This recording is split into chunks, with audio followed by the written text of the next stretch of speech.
علی رسولہ الکریم اما بعد سورۃ المائدہ آیت نمبر 35 اعوذ باللہ من الشیطان الرجیم بسم اللہ الرحمن الرحیم یا ایہا الذین آمنوا اتقوا اللہ وابتغوا الیہ الوسیلۃ وجاہدوا فی سبیلہ لعلکم تفلحون۔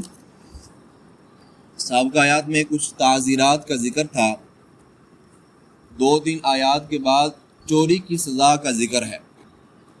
ان درمیان والی آیات میں اللہ تبارک و تعالیٰ ترغیب اور ترہیب کو بیان فرما رہے ہیں۔ قرآن کا یہ اصول ہے کہ قرآن حاکمانہ انداز سے بات نہیں کرتا بلکہ مربانہ انداز سے بات کرتا ہے، یعنی کہ پہلے اس عمل پر ابھارتا ہے، پہلے ذہن سازی کرتا ہے، پہلے دل کو تیار کرتا ہے، ذہن کو تیار کرتا ہے، جنت کی خوشخبری دلاتا ہے، جہنم سے خوف دلاتا ہے، پھر اس عمل پر آمادہ کرتا ہے۔ یہ نہیں ہے کہ بس حکم دے دیا ختم، بلکہ اس حکم پر تیار کرتا ہے کہ اس حکم کو مانو گے تو یہ ہوگا، نافرمانی کرو گے تو یہ ہوگا۔ تو درمیان میں اللہ تبارک و تعالیٰ اسی کو ارشاد فرما رہے ہیں، یا ایھا الذین آمنوا اتقوا اللہ، اے ایمان والو اللہ سے ہمیشہ ڈرتے رہو۔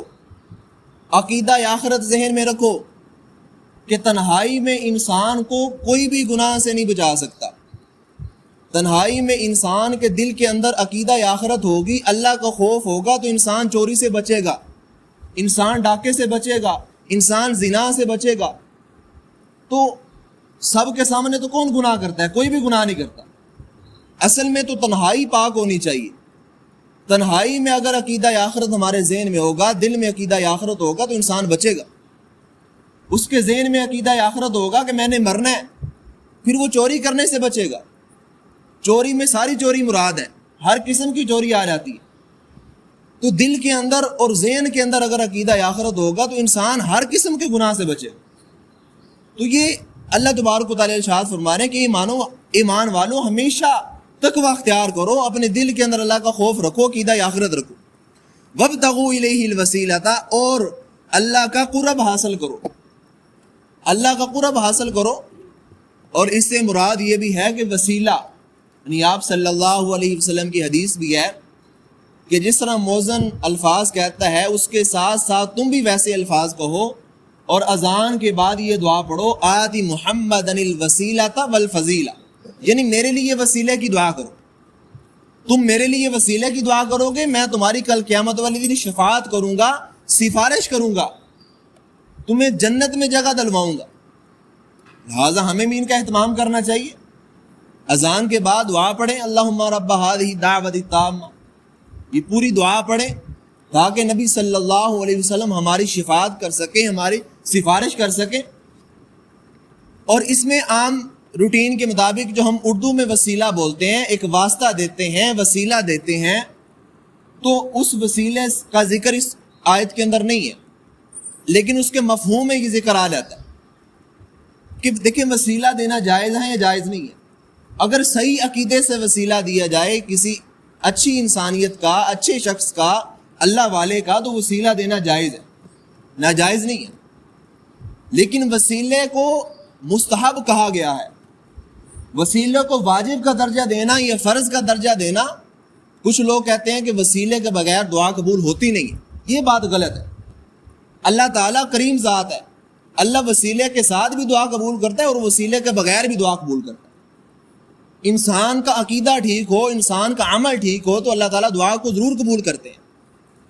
تو وسیلے کو اگر صحیح عقیدے کے ساتھ، صحیح عقیدے سے مراد یہ ہے کہ دعا تو اللہ نے قبول کرنی، دینا اللہ نے ہے، میں فلاں شخص کی یا نبی صلی اللہ علیہ وسلم کا وسیلہ دے رہا ہوں تاکہ اللہ تعالیٰ یہ میرا کام کر دے۔ اور وسیلے کی جائز ہونے کا حکم حدیث سے ثابت ہے کہ نبی صلی اللہ علیہ وسلم نے ایک نابینا صحابی کو دعا سکھائی، اور اس کے اندر یہ الفاظ بھی سکھائے کہ نبیوں کا محمد صلی اللہ علیہ وسلم، یعنی تیرے نبی محمد صلی اللہ علیہ وسلم ان کا واسطہ دو۔ اور خود حضرت عمر فاروق رضی اللہ تعالیٰ عنہ بارش طلب کرنے کے لیے حضرت عباس کا واسطہ دیتے تھے، یا اللہ تجھے عباس کا واسطہ بارش برسا دے، اللہ تعالیٰ بارش برسا دیتے۔ اور اسی طرح صحیح بخاری کی روایت ذہن میں رکھیں، جو 3 دوست تھے غار کے اندر پھنس گئے، نکلنے کا راستہ نہیں ہے، تو ہر شخص نے اپنے اپنے عمل کا وسیلہ دیا، یا اللہ میں یہ عمل کیا، اگر یہ عمل تجھے پسند ہے تو ہمیں اس غار سے نجات دے دے۔ تو دیکھیے اللہ نے ان کے عمل کے واسطے ان کو نجات دے دی۔ عمل کا وسیلہ دینے سے مراد اس شخصیت کا وسیلہ دینا ہے۔ اگر اس کے اندر عمل ہوگا تو تبھی اس کا وسیلہ دیا جائے گا۔ میرا اور آپ کا وسیلہ کیوں نہیں دیا جاتا؟ کیونکہ ہمارے اندر عمل نہیں ہے، اس درجے کا عمل نہیں ہے جس درجے کا عمل ہونا چاہیے۔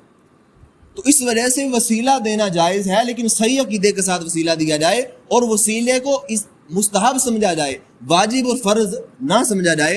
ارشاد فرمایا وجاہدوا فی سبیلہ، اور اللہ کے راستے میں جہاد کیا جائے، یعنی جہاد سے مراد محنت کی جائے، مشقت کی جائے، اللہ کو خوب محنت کر کے یاد کیا جائے، لعلکم تفلحون، تاکہ تم کامیاب ہو سکو۔ یہ لعلکم بادشاہانہ انداز ہے، جس طرح بادشاہ کسی کو کہتا ہے کہ اگر تو یہ کام کرے گا تو امید ہے کہ میں تجھے تحفہ دوں، امید ہے کہ میں تیری جان بخش دوں۔ تو امید کا معنی یقین کے اندر تبدیل ہو جاتا ہے۔ تو اسی وجہ سے اللہ تبارک و تعالیٰ بھی ہمارے بادشاہ ہیں، جل جلالہ ہیں۔ تو جب اللہ تبارک و تعالیٰ کہتے ہیں کہ تاکہ تم شاید کہ تم کامیاب ہو جاؤ، تو اس سے مراد پکی بات ہے، یقینی بات ہے کہ اللہ تعالیٰ ہم اگر یہ کریں گے تو اللہ تعالیٰ ہمیں ضرور کامیاب کرے گا۔ اللہ تعالیٰ سے دعا ہے کہ اللہ تعالیٰ ہمیں حق سر سمجھنے کی، عمل کی توفیق عطا فرمائے۔ وما توفیقی الا باللہ، علیہ توکلت و الیہ انیب۔